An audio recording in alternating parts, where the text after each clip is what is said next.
Ketua Majelis Hakim Pengadilan Negeri Jakarta Selatan, Wahyu Iman Santoso, meninjau rumah dinas ex-Kadif Propam Polri, Verdi Sambo, di Kompleks Polri Duren 3, Jakarta Selatan pada Rabu 4 Januari 2023. Di rumah itulah Brigadir Nofriansyah Yosua Huta Barat dihabisi Richard Eliezer atas perintah Verdi Sambo.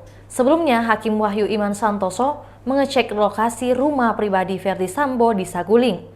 Sampai di TKP pembunuhan Yosua, Hakim Wahyu masuk bersama jaksa penuntut umum dan juga para pengacara dari terdakwa. Mereka kemudian langsung menuju titik Brigadir Yosua tergeletak saat penembakan. Hakim Wahyu tampak memperhatikan secara dekat sampai menunduk sedikit melihat ke lantai. Setelah itu majelis hakim dan jaksa menaiki tangga menuju lantai 2. Di lantai 2 itu mereka berdiri di pagar pembatas sambil memperhatikan situasi lantai 1. Tampak kamera menangkap momen ketika Hakim Wahyu yang berdiri diam tepat di depan foto keluarga Verdi Sambo. Di situ Hakim Wahyu memegang dagu seolah berpikir sambil pandangannya mengarah ke bawah. Tak cukup semenit, Hakim Wahyu lalu terlibat pembicaraan dengan kuasa hukum Richard Eliezer. Mereka kemudian turun kembali ke lantai 1. Di sini Hakim Ketua itu lagi-lagi mendatangi titik tergeletaknya jasad Yosua usai ditembak. Di sini Hakim Wahyu berkali-kali mengecek tempat Yosua tewas. Ia juga melihat kamar yang menjadi tempat Putri Chandrawati berdiam diri ketika penembakan terjadi. Jaraknya memang sangat dekat dengan titik penembakan Yosua.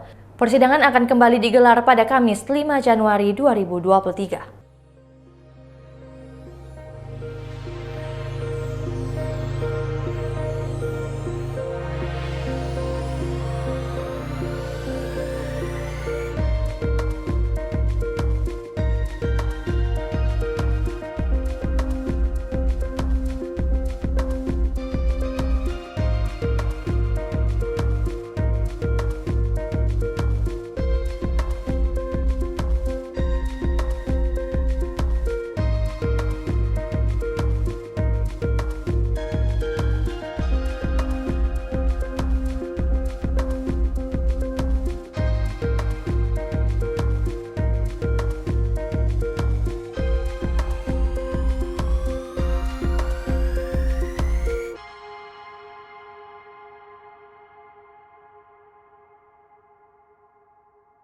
Itulah tadi berita Hot News kita pada hari ini. Saksikan berita Hot News lainnya hanya di kanal YouTube dan Facebook Tribun Timur.